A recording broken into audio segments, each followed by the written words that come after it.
中国不是纯陆权国家，是海陆双权的国家。这种封锁的状态，在俄乌战争爆发时，北京跟莫斯科他们发现共同利益远远大于他们的冲突。从地缘政治的角度，这三条线是过去的中国包围网，现在盘演变得很大。被美国制裁第一惨跟第二惨，俄国跟朝鲜损失最大的是中国，朝俄友谊大桥，让中国获得通向日本海的航行权。只要这个通过了，曾经胎腹中的东北亚经济贸易区又可以局部复活。俄国的松口是最关键的，可是没有朝鲜最后的答应，也没办法实现。东盟首次朝鲜伙伴，它是带有强烈政治宣示意味的军演，被美制裁三兄弟的合作，很可能改变接下来整个世界的局势。Ladies and gentlemen, welcome the host. 我们把大框架先摆的，我们先讲细部的。细部里面大家都在谈一条桥，哪一条桥呢？朝俄友谊大桥，最好就是图们江哦。这种桥啊，以中国的基建实力的话，大概1个月一定可以搞定。可是桥盖得特别的矮啊。那主要是阻碍它的内河航运哦。像如果我先讲实处的部分，放松嘛，那放松总有一些是实际利益放松，我们就放松部分，到底这一次的这个中俄朝关系的再调整、再拉近，那真正实处的部分，这个是不是其中一个？这是其中非常重要一个，就是说图们江口让中国获得一个通向日本海的航行权这件事情哈，它是中间获益最大的一方一定是中国。当然，俄国跟朝鲜也会从中获益，但是他们目前因为经济实力的原因，他们获益是比较其次的。而这个当中啊，俄国对于这件事情的松口是最关键的。可是没有朝鲜最后的答应的话，也没办法最后实现。所以我想，俄朝双方也要借这个机会来确认一下，是不是朝鲜可以接受这样一个方案。接受一个方案，接下来的技术就好办了，包括重新建桥。那么只要这个通过了之后，就原来曾经胎死腹中的一个叫东北亚经济贸易区，又可以重新局部复活。这个图们江口看起来这一个桥跟这个水道疏浚这件事情，它很可能会改变接下来20-30年的东北亚的局势，乃至于整个的亚洲、整个世界的局势。其实这就跟黑龙江上的桥以前怎么盖都盖不下来，现在突然盖通了。那我可不可以反问一下？其实很快搞不好中俄朝三国铁路，中俄之间的铁路线会不断在增加，可能连高速铁路都会出现。很有可能，因为事实上我们先是也是讲技术层面，就是在远东的俄国的铁路，还有北朝鲜的铁路，它的失修的状况非常严重啊。而事实上，他们既没有资金，也没有技术来改造它的这个铁路设备了，那它其实只能靠中国。确实啊，其实我们刚才谈了很多嘛，就是说这个三角的关系哦，也其实就回答了像香港媒体所问的这个问题，就朝俄关系陡然升高，还不至于刺痛中国了啊。刚才徐阳提的其实就已经讲得非常重要。其实这个升高很有趣，在朝鲜在美国制裁之下需要外援嘛，现在事实上被制裁的最惨的还不是朝鲜。是俄国，所以它等于是被美国制裁第一惨跟第二惨，俄国跟朝鲜哦，被美国制裁损失最大的是谁呢？也不这两国，因为这两国经济体量都不够，是中国。是对，所以这叫被美制裁三兄弟的一个合作啊。其实这也某种程度反映一件事，就是美国在后冷战时代的全球霸权，这个制裁某种程度就代表一件事，你的霸权不行，你才需要制裁。你如果只有霸权，你制裁一个什么？你全部是照你规矩来了，还有制裁这个东西吗？就算制裁也不需要制裁到这种程度，肆意性的他就受不了了。所以其实整体的关系是有一个很根本的改变，所以最后我们就可以来讲一下，这次普丁的访问不足24小时的背后，香港媒体就说这叫强人普丁的悲情一面哈。那我觉得这一句很有趣哦，他讲了很多，他大概这个不足24小时很让人家意外啊，然后呢一名这么大高规格的国事访问，好像时间那么短显得不够隆重哦。我觉得普京应该是归心似箭的哈，因为前线还是需要指挥了哈。这个美欧的制裁压力下，俄国呢其实在这2年消耗的很大。那朝鲜呢过去是很难那么快走进俄罗斯的视野啊，那这一次很明显是打破了我们刚才讲到的俄朝跟俄海之间的平衡啊。最重要是这句话，这是2个被西方制裁着体无完肤的国家的抱团取暖。这句话精辟吗？是，我想哈，这个里面为什么讲这个普京的这个悲情？其实他这个悲情有非常多的层面，除了他在这个地缘政治上面、国际战略上面他被包围之外，其实他还有一个内部的问题，就是说在冷战结束之后，俄罗斯它已经不是苏联了。他有没有真正有能力去继承苏联的遗产？能不能把自己蜕变成为一个新的国家？看来俄罗斯并没有完全做到。他除了去卖石油、卖自然资源之外，其他事情没做到。那么很大的一个原因是，他在这个他原来的苏联体制跟新的体制之间，中间他没有跨过去，没有走到新的体制，原来的体制又丢掉了。原来体制不是完全无效的啊，就是它变成邯郸学步，就休克疗法之后还真的休克，真的休克了，就是他原来怎么走也忘掉了，新的也没有学会，这个是邯郸学步。那么这个北韩今天我们看起来它的经济体量非常小了，就是说它的经济规模只有南韩的1%。可是它的过去的计划经济体制的经济运作这个机器还是可以转的哦。而相同的情形在俄罗斯却反而不见得容易做到了，因为障碍比过去多了很多，所以他才需要跟朝鲜进行深度的结盟。对。所以这个战略伙伴关系，除了说刚才讲到的说，如果有人入侵，我们会互相支援之外，最重要是炮弹技术这些的交换。因为我们看到俄乌前线确实出现了很多朝鲜的飞弹，很多人说朝鲜不就只造子弹、炮弹厉害吗？没有各位，飞弹、炸弹、航空炸弹都出现朝鲜的东西啊。是，就是说这里面一个关键就是我要保障我这些产品的产量的稳定，再加上原来朝鲜的军工体系就是苏联支持下面来建立的，它的核子武器还有飞弹武器，这些都是在苏联的支持下。有人以为跟中国有关，跟中国有关是非常低层面这个技术层面，高级的这都是莫斯科提供的。对。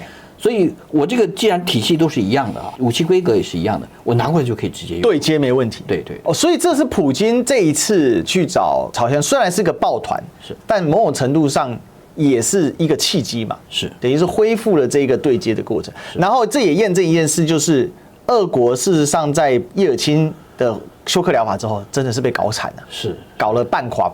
要不是俄国家底厚、血厚、天然资源后，可能真的就垮了。那我们其实看到很多报道是讲到绍伊古嘛，之前有人说民生暗降或怎么样，他现在还在做这件事，对军工产业的恢复。如果没有这次俄乌战争的话，那俄国不就是逐步的衰弱下去？反而这一次的俄乌战争虽然对俄国的损耗很大，但有效的调动了他自己的整个系统，让他重新活络过来，然后他也重新去把他失散的这些盟友，包括像朝鲜，把跟中国的心结也打开了。那我拉回来啊，我们来最后来解决一下这张图，因为我觉得这张图会是未来国际非常重视。我们从历史来看，我们就想看这东西哦。中国的这个地缘政治的这个格局哦，从二战之后的格局就定下，大概是这样。我们第一个先跟大家讲，我是以时空线为主了，整体来讲是这样。像我们把这个边这样子3个切这样子切这个3个边对中国的逻辑是什么？还有我这样切，我有一个意涵是，中国不是一个纯陆权国家，而是海陆双权的国家。我们可不可以从这个图来验证？然后我们就可以对接上我们前面所讲的中俄的和解对中国何其重要？我想以前这个中俄对立的时候，事实上俄国跟美国共同实现了他对中国的一个战略包围。我们看这个蒙古还有在中国的西北、在东北，这个北线全部都是被前苏联控制的。然后甚至于朝鲜它是骑在中间的，但是更偏莫斯科一点，实际上也是半包围。在南边呢，我们看到印度是苏联的盟国印度呢实质上它也去决定这个尼泊尔、不丹、锡金当时的政治。孟加拉甚至于是印度从巴基斯坦肢解出来的，它背后也有苏联的一个角色。缅甸跟中国的关系不是那么坏，但是基本上它也是影响力很有限，因为它是封闭国家。对。那在越战期间，等于辽国跟越南，这都是苏联去包围中国的地缘的政治的一个支点。好，那在海上基本上中国是被美国封锁。那越南进入苏联势力范围的时候，苏联曾经利用越南的一个非常重要的军港的金兰湾。金兰湾，所以这个苏联也介入了南海事务，所以中国曾经处在全面被包围的一个状态下，十面埋伏对，十面埋伏。然后台湾又是美国控制的，是，也就是说你这陆地上走不出去，海上也走不出去，等于完全被封锁起来了。那这种封锁的状态在俄乌战争爆发之后，它等于彻底的改观了，因为俄乌战争使得北京跟莫斯科他们发现他们的共同利益远远大于他们的冲突，他们的冲突将会永远存在这个一定不会改变。可是他们的共同利益更多，这个共同利益包括俄罗斯发现他跟印度的共同利益比跟中国的共同利益要少，所以他对印度也感到有点失望，所以跟印度开始拉开一点距离，没有过去那么亲密。这使得印度在面对中国的时候，他不像过去那么有信心。那么中国在这个缅甸、泰国、辽国、柬埔寨，甚至在越南这里，因为俄国也放松了对于越南的这种约束，越南也体认到他没有办法依靠更远的俄罗斯来对抗中国，因为中国就在眼前，以至于他跟中国必须采取某种合作的手段。那么现在呢，在台面上对于中国最强硬的就是菲律宾了然后台湾然后日韩是叫的很多，但是乖乖的去开元首峰会了。是，所以这个我想从地缘政治的角度，您所画的这三条线，其实它是由过去的你可以把它称作是有一点像是中国包围网。中国包围网现在变成它都是有空隙的，比如说你网眼变得很大很大了。但这图我自己画的啦，但我觉得这件事情各位同学这里面赚到了，你知道吗？全网我自己看了半天，没有人这样画。我有一天突然洗澡的时候想到的，就想到不对，这个后冷战时期最大的改变是中国地缘从一个劣势地缘转向优势地缘的过程。因为对美国来讲，它本来是绝优势地缘嘛，因为它南北无强邻嘛，不止无强邻，南北都是它小弟，完全控得死死的。可是你看，光个中吉乌铁路，中国搞了多久？可是这也就牵涉到说，原本中国的劣势地缘，主要是因为从二战之后的这个秩序，其实对中国的制约是非常强烈的。而且南边这个位置，它有一个问题是，它南边的2大强国都跟中国打过仗。就比如说喜马拉雅山这一侧的印度跟中国打过仗，中印战争；越南也跟中国打过中越战争。而且越南以前算是中南半岛的小霸主，印度是印度次大陆的老大嘛。但是这很有意思的是，有战争冲突的，但是因为它这里都是高山绝崖，所以反而它比较安定。北边其实是有大量空隙的，因为它是草原，所以长期压力来，中国压力是北边。好，那我们接下来就介绍下一个，我跟大家讲，东盟首次草原伙伴2024陆军联合演练。如果你从表面上看，就觉得这个演练莫名其妙，因为呢，蒙古这个国家啊，它就只有2个邻国，一个叫俄国，一个叫中国。它演练它打谁呢？它没有可以打的，这个军队有什么意义呢？当然这样讲，可能蒙古的朋友会不舒服了，但我必须说，因为蒙古就身困地缘嘛。如果大家有兴趣的话，记得去看我朝鲜专章，都讨论过，所以在前几讲都是跟吴乾老师一起聊的。但是我认为政治宣示意义很强啊，学长。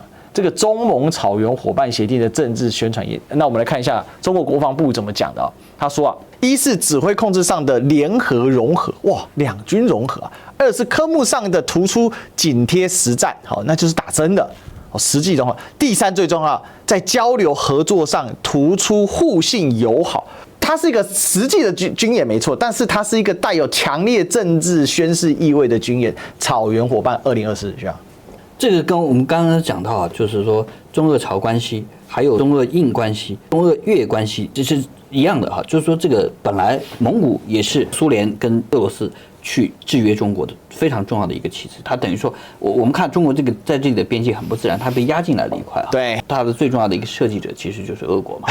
这个俄国这次事实上是放任哈，就是说他不再打算完全主导蒙古事务了，他要让蒙古接受这个中俄的共同的影响。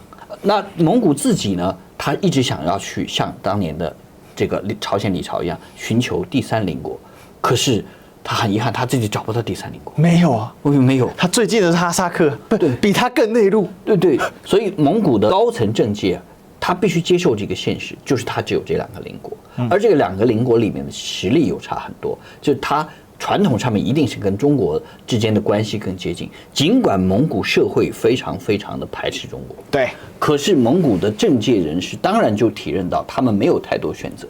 他要引进美国或者韩国或者日本势力啊，大家都要从中国上空飞过来，或者从俄国上空，俄国上空不让飞啊，这是美国自己不让飞的。所以你就要从中国进来，可以有办法。你要就进来去做反中的事情，这个技术上太困难了，所以这叫物理现实。是蒙古做这件事情，就是说他的政界的人是做的一个理性的选择。他就不理性的话，他基本上生存都会出现问题。因为蒙古对于中国一个恐惧是被并吞恐惧嘛，因为当年清朝是完全征服了3大蒙古嘛，漠北、漠南跟漠西嘛。那今天3大蒙古只剩漠北蒙古是独立的，而且还是残缺的，因为图瓦族都已经。那个图瓦族有个大佬在俄国政界非常高层，那个人就叫小一哥。OK， 所以啊，这就是物理现实。我一直强调物理现实哦。那为什么我把台湾空着？因为台湾现在是争夺带嘛。是。那我们就来往前推进哦。